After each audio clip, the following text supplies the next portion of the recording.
You're listening to the Frankie Files second Tuesday show on Sexuality and Society. This is Sarah Tasneem from Sarah Tasneem Advocacy, also found on SF Tasneem at Twitter and Sarah Tasneem Advocacy on Facebook. You're listening to the Frankie Files second Tuesday show on Sexuality and Society.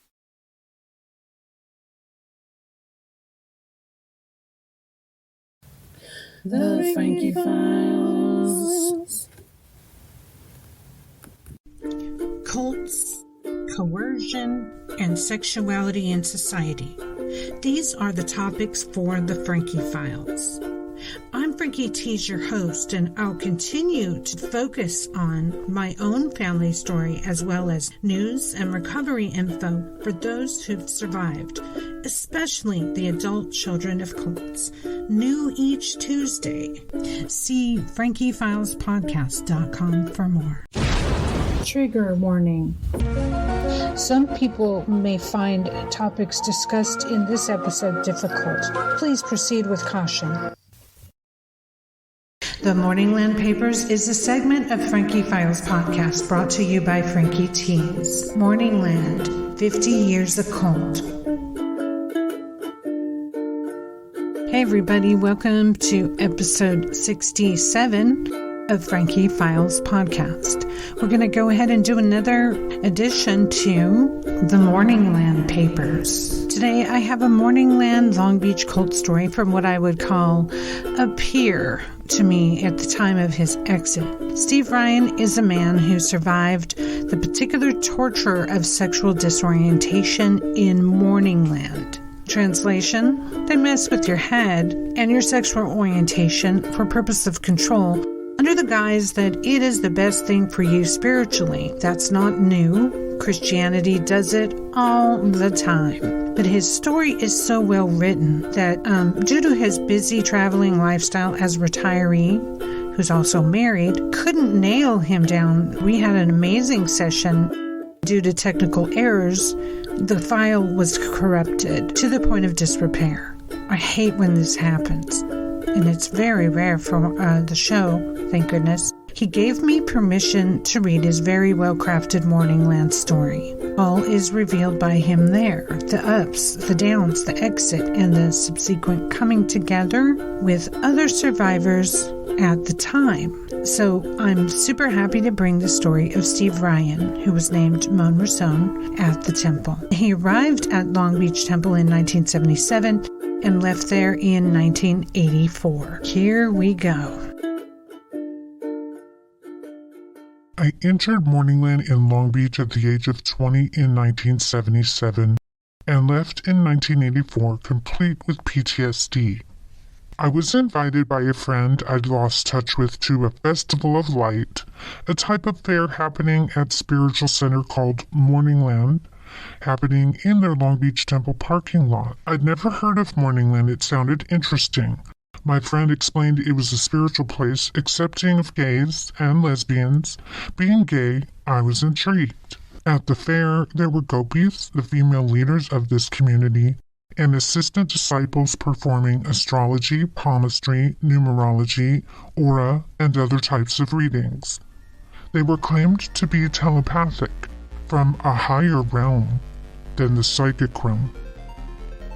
The atmosphere was pleasant, everyone wearing hippie-like clothing and jewelry with headbands made of beads, feathers, and jewels. All members were relaxed and helpful and quite comfortable to be around. The music that the Wandering Minstrels played was great. A pleasant surprise was I could sense there indeed were a few gay and lesbian disciples at this fair. I had a palmistry reading from Gopi Arya, which was quite accurate for what it's worth. I bought an Om ring made by the Morningland alchemist and a book called The Way to Oneness by the founder, the Master Donato. Most everyone in Morningland had spiritual names. Donato, who had recently died, was purportedly the 10th and final descendant of the Holy Father. His twin flame and soulmate was Gopi Sri Patricia, aka Shri. She was mainly stationed at another temple in Escondido with 4 other gopis, The other 5 gopis were stationed at the Long Beach Temple. Aside from running the 2 temples, the gopis held speaking engagements around Los Angeles, Riverside, and San Diego counties in Southern California. This introduced a lot of people to Morningland. At the speaking engagements, Shri was pretty much the center of attention, along with the music, readings, and healings the gopis would do. Many members in Morningland came from these speaking engagements. In Morningland's height, they probably counted as many as a couple thousand disciples and even more aspirants. The overall philosophy of Morningland is we are all one. To Morningland disciple members, it was broader. Morningland is the final plan to rescue 144,000 incarnated light bearers mentioned in the Bible, and there would be no further attempts at rescuing these 144,000 as time was up for this planet.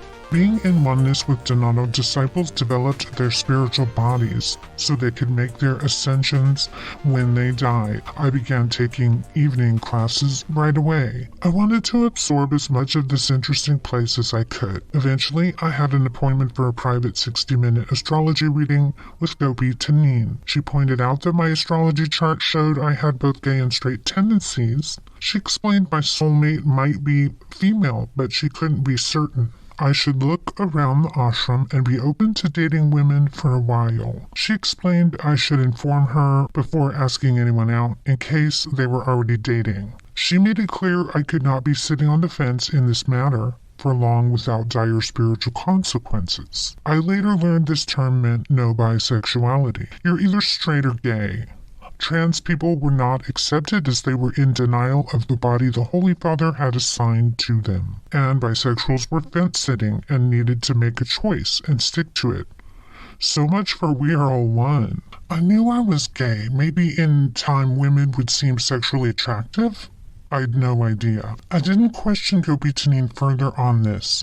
The entire reading was intriguing, much of it seemingly accurate. I asked Gopi Tanin for discipleship in this reading and was accepted. I began to spend all my free time at Morningland. I became more and more dedicated. I'd do anything I was asked. Clean, cook, help with garage sales, steal roses from neighbors for the altar, assist in teaching classes, child sit the children during Sunday services, anything for the plan.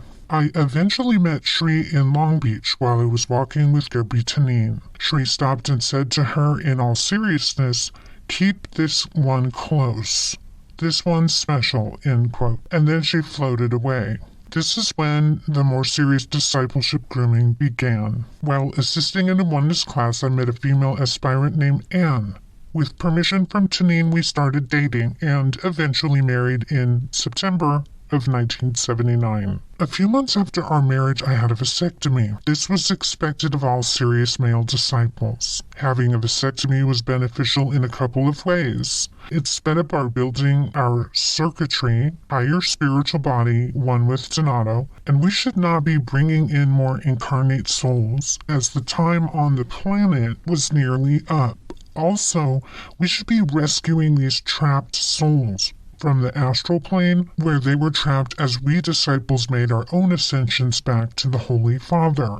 There was not enough time for these trapped souls to reincarnate and develop their own circuitry. Furthermore, having children, called reflections, not children, in Morningland were considered a distraction to a disciple's growth. Unless you already had children or even pets, it was highly discouraged during the time I was in Morningland. There weren't any disciple parents in Morningland, only donors and carriers. All disciples were expected to care for the children in Morningland in some capacity. Though Anne and I had pretty good sexual relationship, I still had sexual desires for men. I hoped, expected even, that eventually my desires would fade away. They did not. In Morningland, all disciples were focused on uncovering their life-altering healings by Donato. We needed to be able to scream it from the rooftops. We were required to know our healings and share them publicly. If we didn't know our healings, we were not serious about our discipleship. And we were expected to bring in at least 10 aspirants that made it to discipleship, or we were failing Donato and our higher selves. Shri pointed out my main healing was unique in that I was not trapped in my human form's sexual preference, and I was able to find my soulmate that had incarnated in female form, contrary to my human nature that I'd risen above. This became more and more embellished as time went on. One of my closest friends in Morningland was a gay man named Steve. We were sent on several missions to go out in public and hook for Christ, meaning going out to gay bars, churches, and hangouts and bringing people into Morningland. Steve was eventually elevated to the Order of Kamasi, the highest-ranking male order in the ashram at that time. Now I hear it's Lama for men. Akin to the female order of Gopi. Gopis, Kamasis, the daughters of Isis, two identical twin sisters, and a few others were all members of what was called the Council, or Inner Circle. Even though Steve and I were suddenly in different orders, we were to continue going out to hook for Christ. Steve shared with me how he'd get high with others in the Inner Circle and assigned to other Kamasis to have sex with. It frustrated him. It was all done to raise their kundalini and to build their circuitry to get closer to the Master Donato. No one outside the council were to be aware of this. None of this surprised or bothered me. Steve knew that as well. I was saved through all my personal chats with Shri privately, and sometimes even with Steve present. It was all hinted at anyway. Shri explained the other disciples simply were not developed enough to understand or handle knowing these things. Steve eventually left Morningland, just up and disappeared. I had no idea as to why, other than I knew he didn't want to be having sex with certain Kamasis. We lost touch from that moment until I left too. One of Morningland's most popular sayings was, "Out of sight, out of mind," and don't let the door hit you in the ass when you leave. Disciples were not to linger on thinking about anyone who left, and instead to focus on their own growth. Forget about the past. Live in the now. This included if they were family members or close friends. The things Shri and others in the council would say about Steve after he left were horrible. "He'll just die from AIDS now that he's gone over to the dark side," quote. They'd speak like this about many ex-disciples. Only the council were permitted to backbite talk like this. Eventually, I was initiated out of the order of Chela and into a higher order, Lama, which consisted of just 10 men. We were one of the groups of the outer circle that worked closely with the council. A few months after my move, I found my constant proximity to and isolation with these 10 other men was too distracting for me. I was becoming more and more frustrated, and my relationship with Anne was suffering. Another Lama and I flirted often and nearly led us to having sexual relations, but we didn't. Too dangerous. One weekend in 1984, I was with all the other Lamas and a few council members at an all-male retreat up in Crestline, a Morningland property up in San Bernardino Mountains. It was on the way back to Long Beach that I was determined I had to have my marriage dissolve. Something had to give. Shri must be aware of my predicament. And if she said I was out, then I was out. The Frankie Files. There's no divorce in Morningland unless someone leaves and the other stays. Anything was better than the suffering. I was ready to evolve further in Morningland or move on in the world. I simply couldn't take the charade any longer. I was the managing auditor at a hotel working mainly the afternoon shifts, 3 to 11.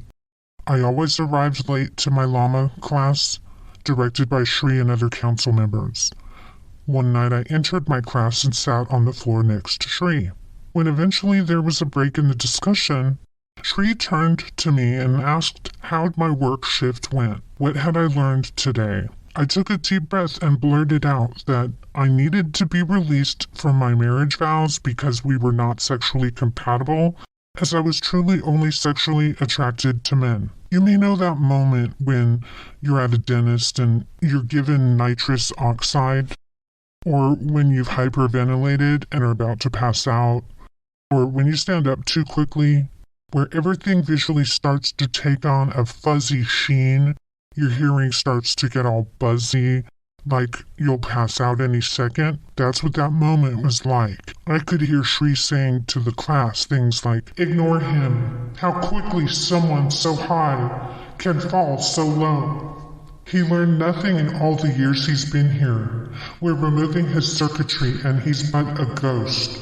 I realized I was being shunned. I'd never seen this in Morningland before, let alone experience it. Class continued, and it was as if all sound was sucked out of the room. I was in a vacuum, feeling extremely dizzy and confused. Unable to follow what little I could make out being spoken in class, it seemed like an eternity. Class eventually ended, some staying behind, most leaving the room, no one daring to speak to me, and vice versa. I drifted home, which was just across the street from the temple.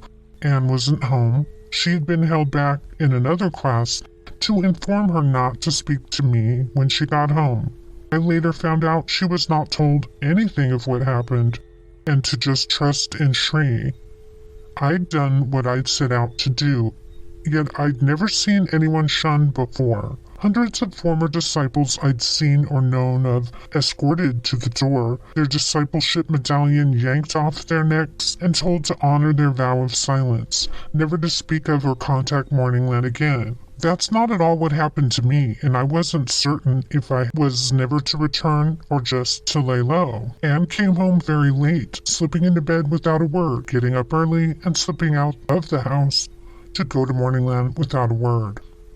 I stayed away from Morningland during the day and went to work for my afternoon weekend shift. I returned home from work after 11 p.m. Anne was not at home, and just as the previous night and morning played out, so would this night. I didn't sleep and just lay in bed thinking, what do I do now? The next morning, Anne again got up early and went to the temple. My Sunday shift was 8 a.m. to 3 p.m. I decided I'd go to Sunday service that evening and get this over with. One way or the other. Either I would be let in or refused entry. I had no idea it was about to become even more complicated. I waited, watching out my front window as everyone gathered at the temple doors to enter. When the doors opened, I made my way over. Non-disciples and guests were being ushered to the parking lot area. Disciples, including myself, were brought inside and being seated in what was called the dome room, an ancillary building beside the temple proper, a large warehouse-like room. I was surprised I was let in. I spoke not a word and purposely steered clear from sitting near any other lama or council members. It was obvious I was being shunned, as no one would even make eye contact with me. Anne and several other arrived from another doorway. She sat in a seat far away from me, also not making eye contact. Class of sorts began. You could cut the air with a knife, being the atmosphere was so thick with dread. Next, disciples were being separated. You would go directly into the temple proper if your name was called. Anne's name was called.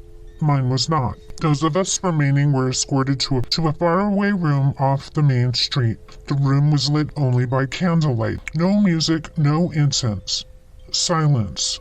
No one dared speak until asked.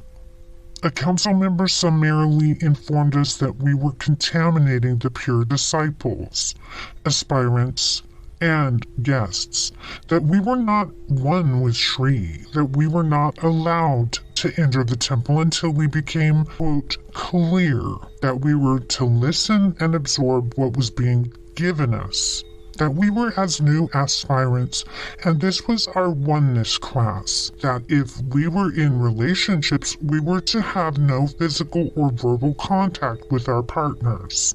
And the same went for those disciples with roommates, that we were not to talk about Morningland with others, not even at our workplaces. We were told our class would resume on Tuesday and again on Thursday. We were to stay away from the temple except for attending class. We were dismissed from all our prior Morningland duties. We were not to come to the Sunday service. We were to arrive on time or not at all. If we did not come to class, we would be considered to have left Morningland. We were to spend the remainder of our time away from Morningland reflecting on what it meant to be aspirants of Donato the Christ, to get back on beam or leave. We eventually were given the opportunity to speak. 2 disciples saved themselves, got back on beam, and were ushered out. Shri paraded into our group several times, each with a solitary outer circle disciple. Shri and the disciple would stand just inside the doorway. Shri would whisper comments such as, quote, "Can you smell the fear in here? What do you see? Don't be afraid to speak. We won't let any harm come to you," end quote. On and on, just above a whisper so we'd all hear them. And of course, the disciple beside Shri would whisper their horrible visions.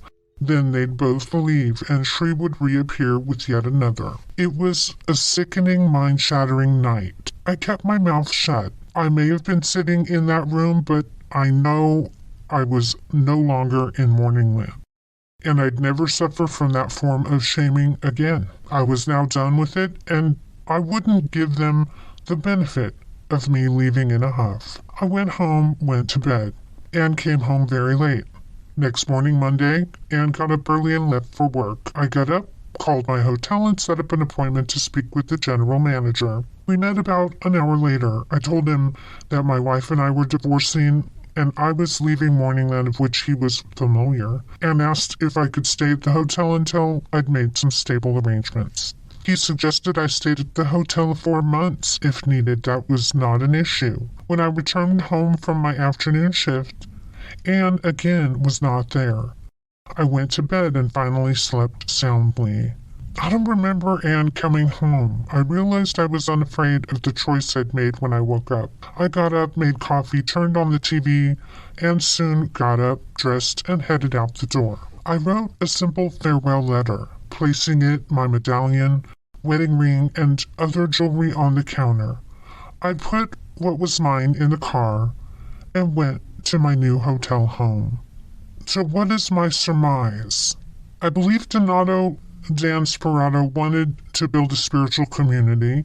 I believe he meant well. I believe he was a narcissist but believed what he taught others. I believe Shri, Patricia Diablo Sperato, unfortunately was a narcissistic psychopath incapable of empathy, emboldened by her charismatic abilities and others' obedience. I admit I am thankful she's dead and no longer able to create others in her image, though she accomplished this with a few disciples, and I'm thankful Morningland has dwindled to meager numbers. I'm certainly not canceling out my time in Morningland, as it was indeed an important part of my past, filled with not just pain but much love as well. That said, it is a dangerous cult, and it's impossible to see this while caught up in it. I've also dealt with debilitating PTSD caused during my time in Morningland, and with the help of a great therapist, have been able to cope with it. Rarely do I have PTSD episodes anymore. I'm in contact with many friends who've also left Morningland, and I'm in the 20th year of a wonderful marriage to a man I love and who loves me, living in both Canada and the US and traveling the world. Morningland keeps changing names. It's now called the Monastery. The current leaders, fortunately, are not on the psychopathic charismatic par of Shri. They have difficulty growing their membership from a cult that initially consisted of a couple thousand, now down to a cult of a meager few dozen. I admit, this is very pleasing. I hope my story helps others to make the choice to not get involved, and if they do, hopefully might remember our stories as a reference that they can escape the clutches of this cult.